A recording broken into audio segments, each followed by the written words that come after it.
하나님 말씀 창세기 44장 1절부터 34절입니다. 요셉이 그의 집 청지기에게 명하여 이르되 양식을 각자의 자루에 운반할 수 있을 만큼 채우고 각자의 돈을 그 자루에 넣고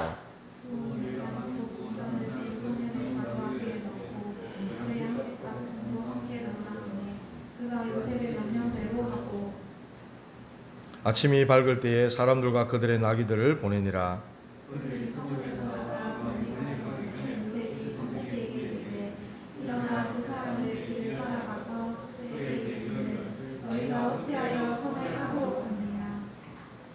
이것은 내 주인이 가지고 마시며 늘 점치는 데에 쓰이는 것이 아니냐. 너희가 이같이 하니 악하도다 하라. 그들이 그에게 대답하되 내 주에 어찌 이렇게 말씀하시나이까. 당신의 종들이 이런 일은 결단코 아니하나이다.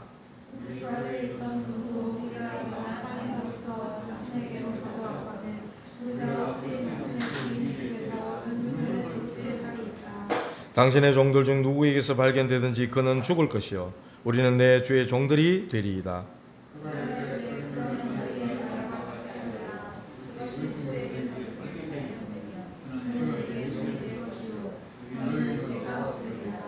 그들이 각각 급히 자루를 땅에 내려놓고 자루를 각기 푸니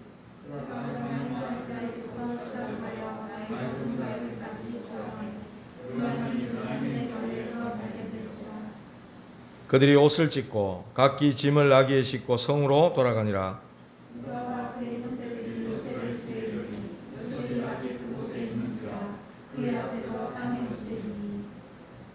요셉이 그들에게 이르되 너희가 어찌하여 이런 일을 행하였느냐. 나 같은 사람이 점을 잘 치는 줄을 너희는 알지 못하였느냐.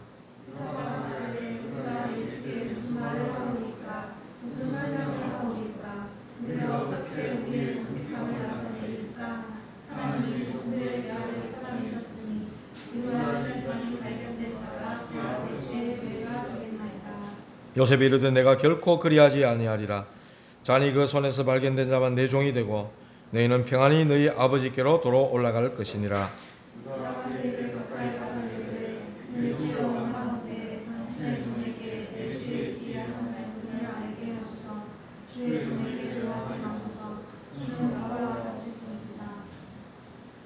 이전에 내 주께서 종들에게 물으시되 너희는 아버지가 있느냐 아우가 있느냐 하시기에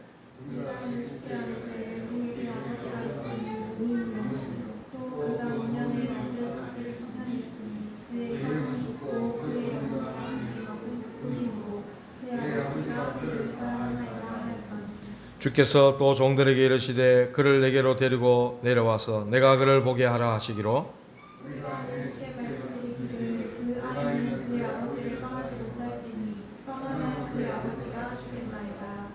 주께서 또 주의 종들에게 말씀하시되 너희 막내 아우가 너희와 함께 내려오지 아니하면 너희가 다시 내 얼굴을 보지 못하리라 하시기로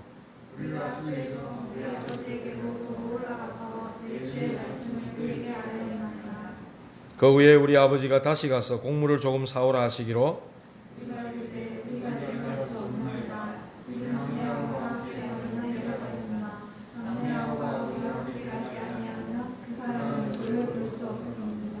주의 종 우리 아버지가 우리에게 이르되 너희도 알거니와 내 아내가 내게 두 아들을 낳았으나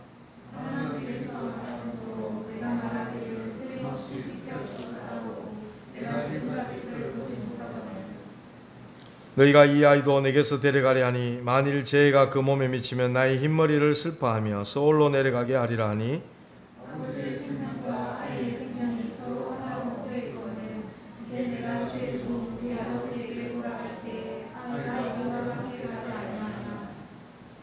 아버지가 아이의 없음을 보고 죽으리니 이같이 되면 종들이 주의 종 우리 아버지가 흰머리로 슬퍼하며 서울로 내려가게 함이니이다.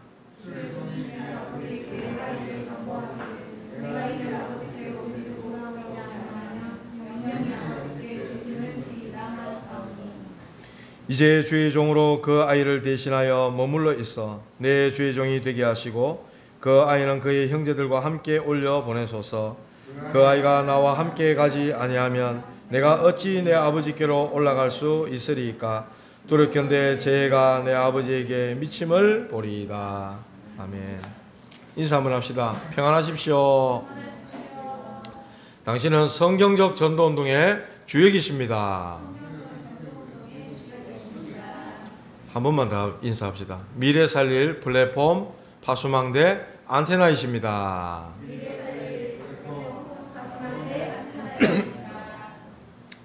메시지가 그래 나왔기 때문에 인사를 좀 길게 한 겁니다. 지난 렘넌트 대회를 은혜 중에 그렇게 잘 마칠 수가 있었습니다. 말씀의 은혜를 많이 입었고요. 무엇보다 메시지 말씀이 우리 렘넌트들에게, 전국과 세계에 있는 우리 렘넌트들에게, 그리고 렘넌트를 키울 만한 중직자들, 그리고 교회에 너무나도 정확한 말씀이고 또 성취될 언약의 말씀이 아닌가 그런 생각이 들었고, 제 개인적으로는 참 이렇게 하나님께서 이렇게도 너무나도 이루어질 수밖에 없고 성취될 수밖에 없는 이런 말씀들을 우리에게 지금 선포하시고 쏟아내고 계시는데, 문제는 우리가 이 말씀을 좀 너무나도 더디게 붙잡고 또 더디게 따라가고 있는 게 아닌가, 그런 좀 안타까운 마음이 좀 생기기도 하더라고요. 찬양 중에 그 몸 찬양 막 하고 이런 분들이 티셔츠를 입고 있는데 PWA 이렇게 돼 있더라고요. 저는 아무 생각 없었거든요. 근데 우리 집에 렘넌트가 몇이 있잖아요. 얘가 하는 말이, 아빠 저게 플랫폼 파수망대 안테나 그거 약자를 떠가지고 PWA 해놓은 거야. 이렇게 얘기해 주더라고요. 이제 초등학교 4학년밖에 안 된 게. 그래가지고 제가요, 그런 거가 깜짝 놀랐습니다. 그러고 보니까 맞더라고요. 플랫폼 P, 파수망대 워치타워잖아요. 그래서 W, 그리고 안테나 PWA. 여러분들 별로 생각 없이 보셨을 수도 있어요. 저도 아무 생각 없이 봤거든요.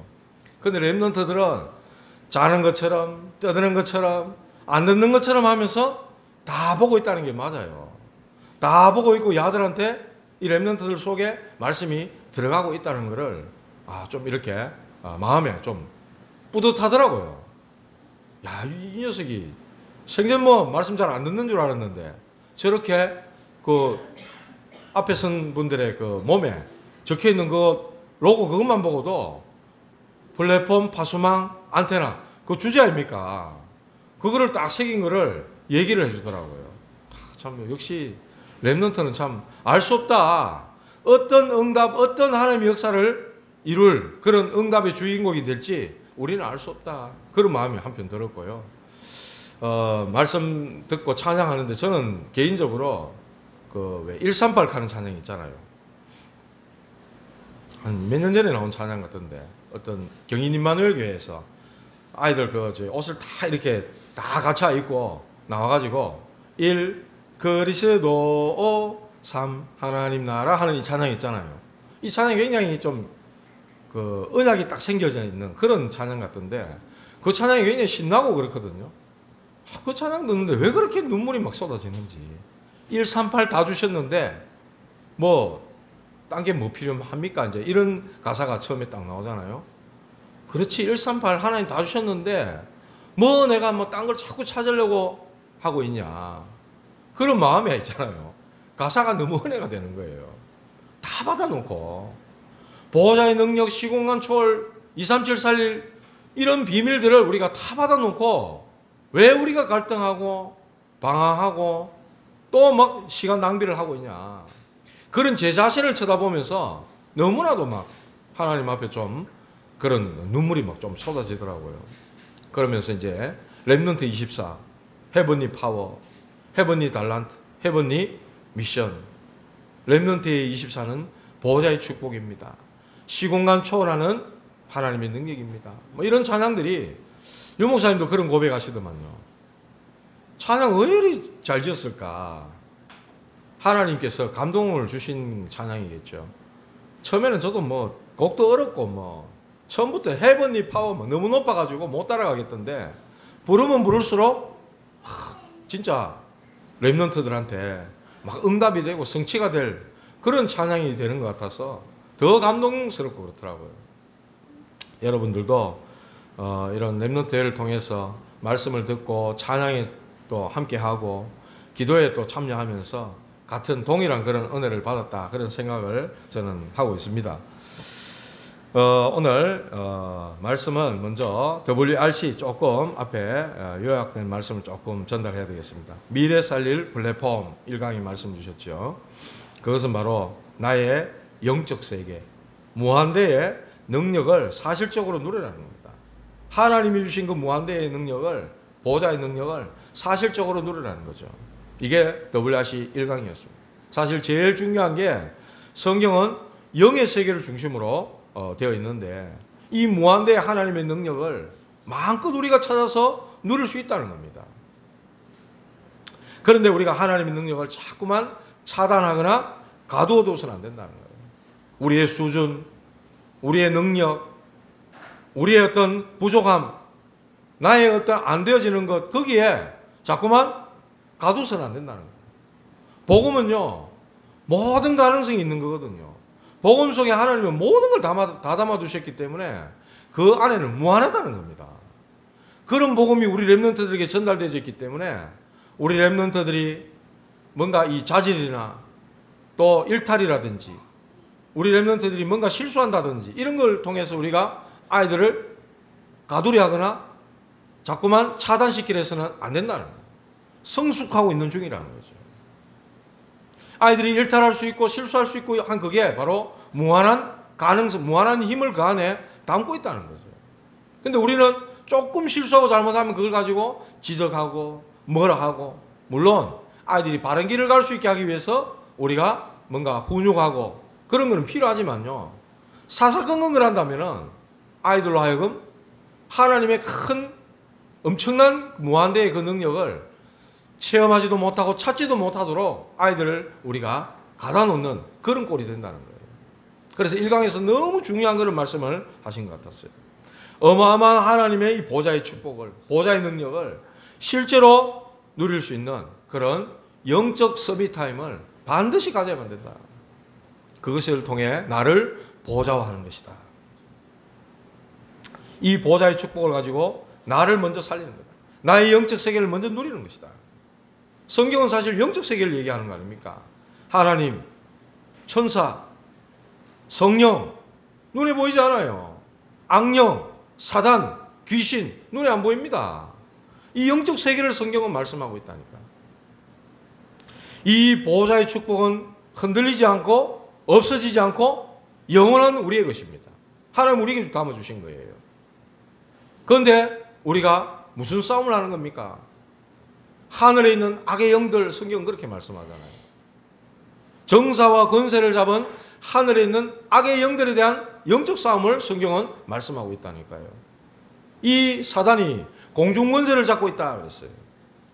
그렇기 때문에 우리는 이 보호자의 축복을 가지고 이 영적 싸움을 싸우는 것입니다. 지금 우리가 이러한 축복들을 제대로 찾지 못하고 누리지 못하니까 3단체, 이런 종교단체에 다 뺏겨버렸다는 거예요. 신자가 이 무한대의 영적인 축복, 영적 세계를 다 놓쳐버리니까 종교, 불교, 3단체, 모슬렘 이런 데가 세상을 지금 다 장악해버렸다. 뭐로요? 무한대를 노리는 그런 네피림 운동을 통해 가지고, 그래서 명상운동, 접신운동, 템플스테이 이런 걸 통해서 모슬렘은요 하루 5번씩 정시기도 합니다. 자기들의 그 어떤 메카를 향해서, 여기 지금 돈 벌러 와 있는 이슬람 사람들 얼마나 많습니까? 하루 5번씩 기도한다니까요, 정시기도를. 그런데 이게 좋은 길을 하면 해야 되죠. 적극 장려해야 되는데 성경은 우상숭배고 반드시 네피림과 연결되어 있고 망하는 것이기 때문에 하지 말라고 하는 겁니다. 이 사단은 이렇게 틀린 것을 가지고 네피림화하고 있다는 겁니다. 세상을 다 장악해 들어가고 있다는 거죠. 그래서 이 하나님의 백성들은 영적인 축복을 다 놓쳐버렸는데 전부 자기의 수준, 자기 한계, 자기의 어떤 환경이라든지 어떤 그런 데 다 갇혀 있다는 거예요. 특히 우리 렘넌트들도 마찬가지. 공부도 안 돼, 연애도 안 돼, 친구 관계도 안 돼. 도대체 나는 뭐야?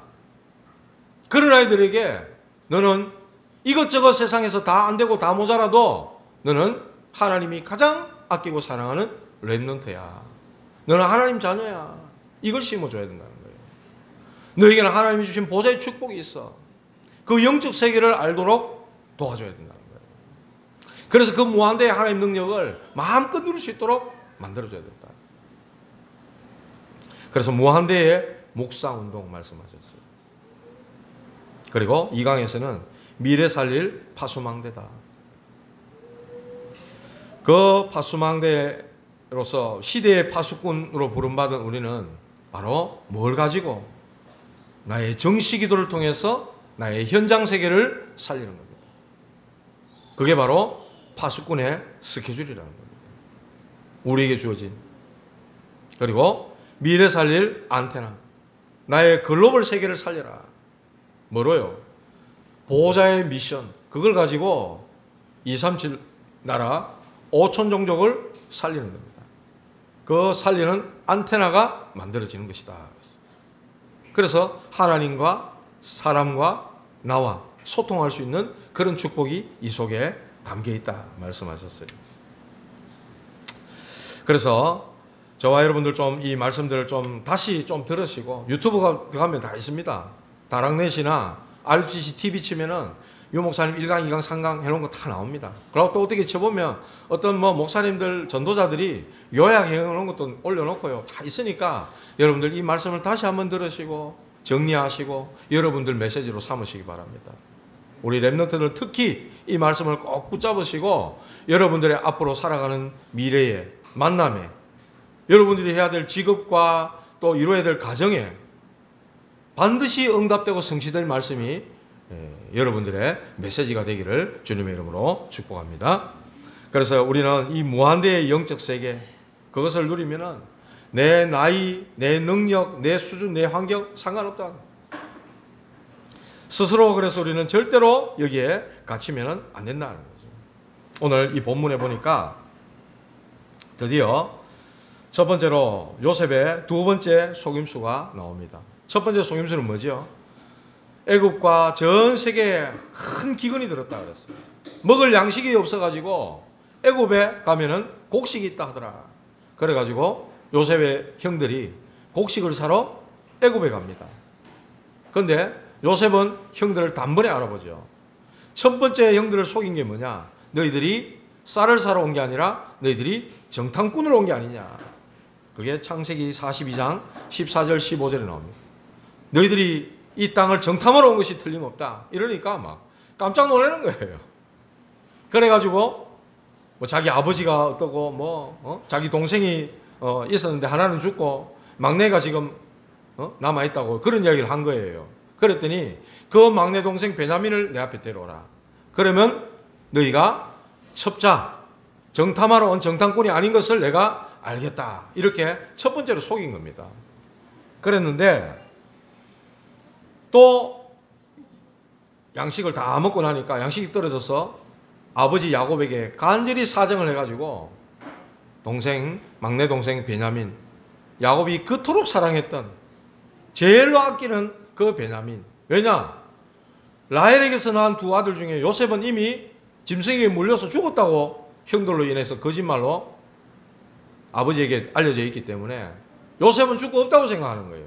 그러니까 그 막내 베냐민이 마치 야곱에겐 생명 같은 모든 것으로 여기는 그 아들을 데리고 이제 애굽 땅에 다시 쌀 사러 온 겁니다. 왜냐? 베냐민 동생을 안 데려가면은 거기에 누가 지금 볼모로 잡혀 있죠? 셋째 시몬이 지금 잡혀 있는 거예요. 잡혀 있기 때문에 그를 데려와야 되고 양식을 사서 아버지에게 또 가야 되기 때문에 그렇게 내려온 겁니다. 그런데 요셉이 그 집에 심부름꾼들, 청지기에게 심부름을 시키죠. 말하자면은 두 번째 속임수를 쓰게 하는데 곡식을 다 담아주면서 베냐민이 들고 있는 그 곡식 자루에 자기의 은잔을 숨기도록 합니다. 그 내용이 2절에 나오죠. 그랬더니 요셉의 지시에 따라서 청지기들이 형들을 급히 쫓아갑니다. 급히 이제 양식을 사가지고 이제 아버지 집으로 가고 있는 형제들에게 급히 쫓아가가지고 그들을 막 신문하지. 그게 4절 5절에 나옵니다. 요셉이 청지기에게 일러났습니다. 이미 그들의 뒤를 급히 따라가서 그들에게 이르기를 너희가 어찌하여 선을 악으로 여기느냐, 악으로 갚느냐. 이것은 내 주인이 가지고 마시며 늘 점치는 데 쓰는 것이 아니냐. 너희들이 악하도다. 이러니까 형들이 막 펄쩍 뛰는 거예요. 그런데 이 당시에 이 언잔이라는 것은 어떤 면에서 이 애굽 나라는 우상 섬기는 나라 아닙니까? 이 언잔은 수호신이기도 한 거예요. 집안을 지키는 수호신. 거기에 물을 담아놓고 점을 보는 겁니다. 물을 담아놓고 기도를 하거나 주문을 외우거나 그렇게 해서 햇빛이 비치면 그걸 가지고 점을 치기도 하는 집안의 수호신 같은 그릇이 바로 언잔이에요. 그러니까 그 언잔을 훔쳤다 그러니까 이 막 얼마나 큰 형벌을 받을지, 그것도 애굽 나라의 총리의 언잔을 훔쳤다 하니까 형들은 지금 엄청난 큰 형벌을 받게 생겼거든요. 그러니까 펄쩍 뛰는 겁니다. 그 대답이 7절에서 9절에 나옵니다. 그들이 대답, 네 주여, 그러면서 이런 결단코 우리가 하지 않았습니다. 그리고 8절에 우리가 어찌 당신의 주인의 집에서 은금을 도둑질하리이까. 만약에 우리 중에 그것이 발견되는 자에게는 그는 죽을 것이고 우리는 내 주의 종들이 되겠습니다. 이게 형들의 대답이었어요. 그런데 요셉이 이렇게 하게 된 이유가 있습니다. 첫 번째로 요셉이 이렇게 두 번째 거짓말을 하고 형들을 깜짝같이 속인 그 이유는 기근으로 다 죽게 생겼단 말입니다. 지금 상황이 온 세계에서 지금 쌀을 사러 애굽에 오는 거예요. 그러니까 자기 형제들과 자기 아버지 식구들, 가족들을 애굽으로 이주시켜야만 되는 겁니다. 여기에 하나님의 중요한 계획이 들어있는 거예요. 12지파를 이끌어서 하나님이 이스라엘 민족을 시작을 시켜야 되겠는데 다 굶어서 양식이 없어 죽게 생겼으니 빨리 이들을 애굽으로 이주시켜야만 되는 거예요. 그게 첫 번째 계획입니다. 그리고 두 번째는 형들의 영적 상태, 그것을 요셉이 보고 있는 거예요. 어떤 면에서 오늘 내용만을 가만히 들여다보면은 자기를 판 이 형들을 공경에 빠뜨리고 또 애를 먹이고 복수하는 같은 그런 장면이에요. 그런데 절대 그렇지가 않습니다. 이 형들 상태가 어떻습니까? 외삼촌 라반의 어떤 그 잔머리로 인해 가지고 자기에게 딸이 있는데 라헬을 그렇게 사랑했잖아요. 야곱이 라헬을 주기를 원했어요. 그런데 이 외삼촌 라반은 야곱을 더 부려먹을 양심으로 라헬을 안 주고 레아를 줍니다. 레아에게서 아들이 6명 태어납니다. 그리고 종들, 몸종들 있죠. 실하와 비라. 그 몸종들에게서 4명의 자식들이 태어나요. 그리고 야곱이 사랑했던 그 라헬에게서 2명의 아들이 태어나요. 그리고 이래가 12아들 아닙니까? 그러니까 이 형제들에게서도 얼마나 많은 상처가 있었겠냐 말이에요. 자기들도 먹고 살아야 되겠는데 아버지는 가만히 보니까 요셉만을 사랑하거든. 아버지의 편에. 이런 것들이 가문에 하나의 어떤 영적 문제가 돼가지고 상처가 돼가지고 득지 붙어 있는 거예요. 그러니까 아버지 야곱의 사랑만 독차지하고 있는 요셉을 봤을 때 자기들이 하는 모든 행위를 낱낱이 아버지한테 고자질하니까 요셉이 좋게 보였겠어요. 저놈의 새끼 저거 죽여버려야 되겠다. 이런 마음까지 먹게 된 형들의 상태였다니까요. 이 형들의 상처 치유가 필요하고 그들의 영적 상태를 바꾸는 그 시간이 필요했던 겁니다. 만약에 형님 내가 바로 요셉입니다 하고 짱하고 나타났으면 어떻겠어요? 전혀 상태가 되지 않고 준비되지 않은 이 형들 그 자리에서 기절초풍했을 겁니다. 다 도망갔거나 뭐 난리가 났을 거예요. 그런데 이 요셉은 자기의 언잔을 베냐민, 자기의 동생이죠. 어머니 라헬에게서부터 태어난 그 막내 동생 베냐민의 곡식자루에 몰래 집어넣어가지고 형들이 옛날에 자기를 판 것처럼 동생 베냐민을 어떻게 생각하느냐. 그래서 그 앞에 보면 형들보다 5배나 줬다 그랬잖아요. 아버지 야곱이 요셉을 그렇게 사랑해서 형들이 요셉을 시게 했는데 베냐민을 지금 형들이 시게 하고 있냐 그렇지 않냐, 그걸 지금 보는 거예요. 아니면 진짜 형들이 치유를 받고 원네스를 누리고 있는지 요셉이 그걸 지금 살펴보고 있다는 것입니다. 자, 그런 중에 이제 요셉 앞에 형들이 나와가지고 자루를 다 쏟아놓고 이제 요셉 앞에서 이 대화가 이루어집니다. 납작 엎드리는 거죠.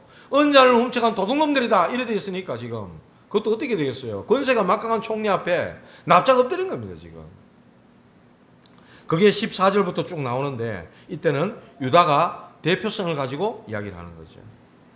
그래서 두 번째로 하나님의 절대 계획입니다. 하나님의 절대 계획은 어디 있습니까? 성경 66권 이 많은 사건, 많은 사람, 많은 말씀들이 나오는데 여기에 핵심이 뭡니까? 언약 전달입니다. 언약 전달. 하나님이 주신 그 언약이 전달되길 원하는 거예요. 그래서 여자의 후손이 뱀의 머리를 상해할 것이다. 창세기 3장 15절. 피제사를 드려라. 내 백성들을 데리고 저 광야에 가서 피제사 드려라. 그게 애굽의 10가지 기적을 무너뜨리는 중요한 길이 됐다는 거예요. 그리고 보라, 처녀가 잉태하여 아들 낳으니 그 이름을 임마누엘이라 하리라. 포로되어 있는 이스라엘에게 엄청난 이런 말씀을 주시는 거예요. 베드로가 고백하죠. 너희는 나를 누구라 하느냐? 주는 그리스도시요 살아계신 하나님의 아들이십니다. 이 언약이 전달되길 원하시는 거예요. 하나님은요. 바로 그리스도가 증거되길 원하시는 거예요. 그래서 4명의 족장을 창세기에 불러냅니다. 창세기 12장에 아브라함을 불러서 구원을 설명하시는 거예요. 너는 복이 될지라 하시면서 본토 친척 아비 집을 떠나 내가 네게 지시할 땅으로 가라. 그 땅에 바로 메시아 그리스도가 오실 그곳으로 가라 말씀하시는 거예요. 구원의 시작인 겁니다. 이거는 아브라함의 수준, 아브라함의 인품, 성격 아무 상관없어요. 하나님의 전적인 은혜였어요. 구원의 시작인 거죠. 그리고 이삭, 100세에 낳은 아들 이삭. 그 이삭은 뭘 말합니까? 복음의 누림을 말하는 거예요. 구원을 누림을 말하는 거예요. 그리고 야곱은 얼마나 장깨가 많았습니까? 얼마나 사기성이 농후한 사람이었습니까? 그런데 그 야곱을 하나님은 치유하시는 거예요. 그렇게 해서 전도하도록 만듭니다. 그리고 그의 아들 요셉을 또 대표성 있게 뽑아가지고 하나님은 미리 애굽에 보내신 거예요. 뭘 하라고? 선교하라고. 이렇게 내족장을 통해서 하나님은 이런 메시지를 담아놓고 하나님의 절대 계획을 이루어가고 계시는 것입니다. 오늘 본문에 보니까 이 유다가 나와요. 창세기 43장 9절에 보면은 아버지께 다짐을 합니다. 만약 베냐민을 데려오지 못한다면, 베냐민을 만약에 내가 데려오지 못한다면 내가 그를 위해서 담보가 되겠습니다. 내가 만약 그를 아버지 앞에 데려다가 아버지 앞에 두지 않으면 내가 영영이 죄를 지리이다. 유다가 이런 고백을 하거든요. 아버지 앞에 다짐을 합니다. 반드시 아버지 앞에 베냐민을 데려놓겠습니다. 걱정하지 마시라고. 그렇게 안심시켜놓고 베냐민을 데려왔어요. 그런데 지금 은잔에 도둑으로 몰리는 게 주범이 누굽니까? 베냐민의 곡식자루에서 나와버렸으니까 베냐민이 도둑으로 몰린 거예요.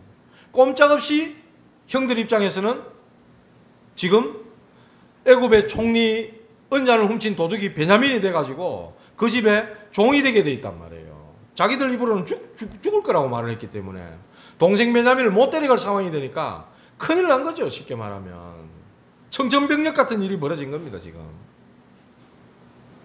그때에 요셉 앞에 형들이 탁 잡혀와서 하는 말이, 유다가 말합니다. 16절에 말하죠. 유다가 말하되 우리가 내주께 무슨 말을 하오리까? 우리가 총리께 범죄하였나이다 이래야 되는데 유다가 하는 말이요. 우리가 내주께 무슨 말을 하오리까? 무슨 설명을 하오리까? 우리가 어떻게 우리의 정직함을 나타내리까? 하나님이 종들의 죄악을 나타내셨으니 우리와 이전이 발견된 자가 다 내 주의 노예가 되겠나이다. 하나님이 종들의 죄악을 찾아내셨다. 무슨 죄를 말합니까? 옛날에 요셉을 노예 상인에게 팔아버렸던 그 죄, 그걸 말하는 거예요. 그 앞에도 막 그러잖아요. 저거들끼리 우리 아우를 팔았기 때문에 우리가 이런 일을 당하는 게 아니냐 하면서 자기들끼리 막 이런 말을 하는 거예요. 요셉이 못 알아들을 줄 알고. 뭐라 그랬습니까? 그래서 죄책감에 늘 눌려있다. 언약 놓친 자들은 늘 죄책감에 시달리고 눌려있다. 참된 우리의 죄 문제를 용서하시고 다 해결하신 그리스도의 그 언약 속으로 완전히 들어가시기 바랍니다. 죄 없다 완전히 끝내버렸다 그랬어요. 이사야서에 보면요, 우리 죄가 진홍 같을지라도 주홍같이 붉을지라도 양털처럼 흰눈같이 희게 하겠다 그랬어요. 동이 서에서 먼 것처럼 우리의 죄가를 옮기시겠다 말씀하셨어요. 그리스도. 이 유다가 하나님이 우리의 죄악을 찾아내셨다고 그런 말을 하고 있습니다. 그러면서 노예로 팔아먹은 이 요셉 앞에서 주의 종에게 주의 종이 자기들을 주의 종이라고 말하자면 요셉을 주라고 이렇게 그만큼 이렇게 높여 부르는 거죠. 한 20번 가까이 주의 종이 이렇게 얘기를 하는 거예요. 완전히 하나님 말씀 그대로 성취되는 역사가 일어난 거 아닙니까? 그러면서 33절에 쭉 이렇게 뭡니까? 그동안 있었던 이야기들을 쭉 하는 거예요. 베냐민을 뭐 어쩌게 저쩌게 안 데려가면 우리 아버지가 지금 막 노새가 계시는데 우리 아버지가 막 죽으실지 모른다 하면서 이제 말하자면 구구절절 그 있었던 일들을 쭉 얘기를 하는 겁니다.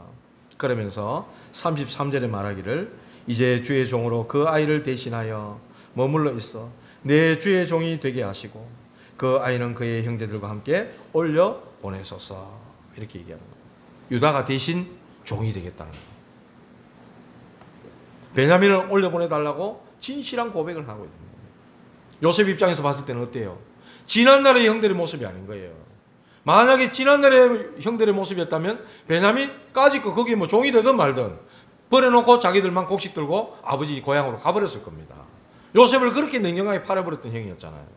그런데 지금 이 형들의 모습은 뭡니까? 완전히 바뀌어있고 변화되어진 그런 모습이라는 거예요. 요셉이 볼 때는 그런 거예요. 형들이 치유받은 모습이죠. 동생 베냐민을 지금 보호하려고 하는 그런 형들의 모습이라는 말입니다. 우리 모두가 여기서 같이 종이 되겠습니다. 그런 고백인 거죠. 그때 요셉이 그 마음에 담겨있는 응어리진 것, 그 요셉의 마음에 근심거리고 염려가 되는 게 뭐겠어요?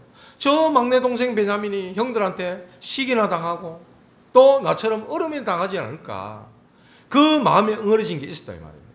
그런데 옛날에 나를 팔 때 그 형들이 아니구나, 이게 이제 말하자면 보이는 거예요. 그때 이 유단의 결단을 듣고 나서 요셉이 자기를 오픈합니다.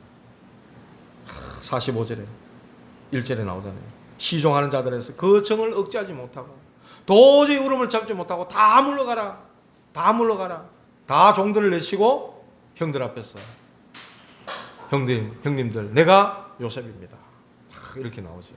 그러면서 덜덜 떨고 있는 형들 앞에 형님들이여 근심하지 마소서, 한탄하지 마소서. 형님들이 나를 이곳에 판 게 아니라 하나님이 당신들 구원하려고 나를 앞서 이곳에 보내었나이다. 자기를 오픈하는 거죠. 미리 하나님의 계획을 알고 요셉은 자기를 통해서 자기 가정을 가문을 살리기 위한 하나님의 계획임을 미리 알고 이 형들이 치유됐나 안 됐나 지금 그걸 확인하고 있는 상황이라는 것이죠. 절대로 개인의 감정에 의한 것이 아니었다. 하나님의 절대 계획은 뭡니까? 하나님의 절대 계획은 237 나라 5천 종족 살리는 겁니다. 누가 뭐래도 그렇습니다. 그래서 오늘 말씀의 결론을 맺겠습니다. 첫 번째로 유다의 희생이죠. 유다가 희생한 거예요. 어떻게 보면 내가 대신 종이 되겠나이다. 유다는 여기서 그리스도를 예표합니다. 그리스도께서 우리를 위해 희생하셨어요. 유다가 바뀐 거죠. 하나님의 은혜입니다.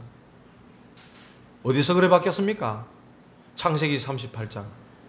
그 다말 며느리와의 관계 속에서 그 며느리를 처음엔 불태워 죽여라 이랬잖아요. 그런데 정표를 딱 꺼내놓으니까 그는 나보다 옳도다. 여기서 유다가요 완전히 뒤집어, 완전히 이방신을 섬기고 이방인과 같이 먹고 마시며 이방 나라의 그 어떤 제사장 창기를 찾았던 유다가 완전히 바뀌어지는 그 순간이 바로 창세기 38장 순간이었어요. 잘못한 게 없다, 변명하지 않습니다. 변명하지 않아요. 베냐민 대신 내가 노예가 되겠습니다. 대신 죽겠다는 거예요. 장차 오실 그리스도를 예표하는 바로 그 고백이 되었다는 것이죠. 우리 모두의 죄를 짊어지시고 대신 십자가에 죽으신 그리스도, 그 희생으로 말미암아 요한복음 12장 24절에 보니까 하늘이 미랄이 떨어져 썩으니까 열매를 맺은 것 같이 그리스도께서 이 땅에 오셔서 우리를 대신해 십자가에 죽으심으로 이 땅에 구원의 역사가 시작되어졌다는 사실을 여러분들 꼭 기억하시기 바랍니다. 그리스도의 그 희생이 없었더라면 우리는 구원받지 못하는 사람들이에요. 여기서 잘나서 구원받은 사람은 있습니까? 시험 쳐서 구원받은 사람 있습니까? 많이 가져서 구원받았습니까? 똑똑해서 구원받았습니까? 우리는 아무 조건 안 됩니다. 그의 은혜를 인하여 믿음으로 말미암아 구원을 얻었나니 이것이 너에게서 난 것이 아니요 하나님의 선물이라. 에베소 2장 8절에 그래 말씀했어요. 하나님의 보내신 그리스도로 말미암아 이러한 구원이 이 땅에 이루어진 것입니다. 저와 여러분들의 희생, 직장에 가서도 여러분들 계시는 곳에서 여러분들 조금만 희생하시기 바랍니다. 복음 말고는 다, 복음의 진리 외에는 다 양보해버려요 그냥. 그러면 하나님이 전도자에게 주실 축복을 주신다니까요. 여러분들이 조금만 낮아요, 조금만 희생해버리면 하나님은 거기에 전도의 문을 여신다니까요. 이 일을 하시라니까요. 일을. 지금 유다의 희생으로 온 형제들이 다 살고 가문이 다 살게 돼버렸어요. 여러분들 가정에서도 가문에서도 그래 하시기 바랍니다. 여러분들의 조그만 희생이, 조그만한 그 희생이 온 가정 가문 전체를 살리는 역사가 될 줄 믿습니다. 두 번째입니다. 하나님의 계획입니다. 하나님의 계획. 이사야 55장 8절 9절에 보니까 우리의 생각은 하나님의 생각과 다르다. 나의 길은 너희 길과 다르다. 하나님 그래 말씀하셨어요. 우리는 자꾸만 내 생각 속에 하나님을 가두려고 합니다. 하나님의 어마어마한 역사를 자꾸만 차단시키려고 하는 게 우리의 모습이에요. 그런데 하나님 말씀합니다. 내 생각은 너희 생각과 다르며 내 길은 너희 길과 다르다. 이렇게 말씀했어요. 더 나은 길을 계획하고 예배해 놓으신 하나님. 그래서 쉽게 판단하지 마시고 가두지 마시고 차단시키지 마시기 바랍니다. 이 하나님 주신 복음의 능력, 영의 세계의 그 무한한 능력은 한이 없다니까. 우리 렘넌트들에게 그런 비밀을 전달해야 됩니다. 두 번째로 이사야 6장 13절. 우리는 남은 자입니다. 복음 회복하는 남은 자, 남는 자, 능력 회복할 남는 자, 남을 자, 문화 회복할 남을 자, 그리고 후대를 회복할 남길 자예요. 하나님 우리를 이렇게 불렀다니까요. 이렇게 불러놓고는 이사야 7장 14절에 보라 처녀가 잉태하여 알을 낳은 그 이름을 임마누엘이라 하라. 우리와 함께 계시겠다 그랬어요. 함께. 최고의 축복 아닙니까? 더 이상 뭐가 필요하겠습니까? 일산발의 언약이면 끝인 겁니다. 여기에 하나님은요, 이사야 60장 22절에 작은 자가 천명을 이루겠고 약한 자가 강국을 이룰 것이라. 그래서 저와 여러분들은 언약 다 붙잡으시기 바랍니다. 저는 이번 렘넌트 대회 때 이 이사야 말씀 붙잡고, 이사야 말씀이 거의 오늘 제가 묵상기도 때 읽었지만은 그게 주 본문이었거든요. 이사야 60장 전체를 읽어보시면 일어나라 빛을 발하라. 여호와의 영광이 네 위에 임하였다. 그러면서 왕들이 네 비치는 광명으로 나올 것이고 아들 딸들이 안기올 것이고 이방의 부와 이방 나라의 재물이 재물을 갖고 이게 나올 것이라고 성경 그렇게 기록하고 있다니까요. 이번에 렘넌트를 통해 저는 우리 렘넌트들이 났으면 좋겠다. 우리 교회도 정말 젊은 렘넌트들이 났으면 좋겠다. 중고대청 이런 젊은 렘넌트들이 일어나야 되겠다. 교회가 렘넌트 사역하지 않으면은, 교회가 렘넌트 훈련하는 일에 함께하지 않으면은 멸망할 것이다. 유 목사님 그런 말씀하셨어요. 산업이 망할 것이다 이렇게 말씀하시더라고요. 렘넌트 운동해야 된다고. 그래서 저와 여러분들이 세 번째로 실천할 것 딱 붙잡으시기를 바랍니다. 실천하고 도전할 것. 첫 번째 정식기도입니다. 그 바로 플랫폼 기도. 보호자의 능력을 누리는 기도죠. 이 기도를 하라는 거예요. 전도자의 고백 때 유 목사님이 하신 말씀입니다. 이걸 제가 결론 3번에 넣은 거예요. 두 번째로 24시 파수꾼의 기도. 파수꾼의 기도. 모든 것에서 의미를 두고 기도하라는 거예요. 만남, 예배, 찬양, 우리의 직업, 모든 것에서 의미를 놓고 기도하라. 24시. 생각하는 것, 보는 것, 듣는 것, 모든 것을 기도로 담아라. 호흡마저도 기도로 담아라. 그게 파수꾼의 기도다. 세 번째로 감사 기도다. 감사. 예배 드리고 나면 적어도 한 100번은 감사해야 된다 이렇게 말씀하셨어요. 감사해. 바울은 전도자 한 사람 한 사람을 거론하면서 내가 너를 위하여 하나님께 감사하면, 그리스도께 감사하면, 계속 그 기도했다. 구약의 대표적인 인물 다윗, 사망의 골짜기를 다니고 위험에 처했을 때도 여호와 하나님은 나의 반석, 피할 바위, 여호와는 나의 산성, 나의 방패, 그러면서 하나님께 감사했던 다윗이었다 그랬어요. 여러분들 진짜 감사할 때, 우리가 알지 못하는 이 세 가지 기도할 때, 정식기도, 24시 파수꾼의 기도, 감사기도, 이거 하게 될 때 나도 모르는 사이 치유가 일어나고, 나도 모르는 사이 하나님의 응답이 와 있고 변화의 역사가 일어나게 돼 있다 말씀했어요. 이러한 실제적인 기도, 힘없는 기도, 시간을 버는 기도를 하나님 앞에 하라는 거예요. 눈에 보이지 않게 하나님 나라가 이루어지고 하나님이 천군 천사를 보내시고 모든 흑암 세력을 꺾으시는 역사가 여러분 주위에 일어나게 될 것입니다. 언약을 꼭 굳게 붙잡으시기 바랍니다. 그리고 목사님 또 렘넌트 대회 때 말씀하셨어요. 예배 끝나고 나서 우리가 바로 말씀 포럼 하잖아요. 포럼 하기 전에 그 앉은 자리에 제가 축도 끝나고 나면 잠시 한 5분 정도 나와 하나님과의 포럼이 있어야 된다.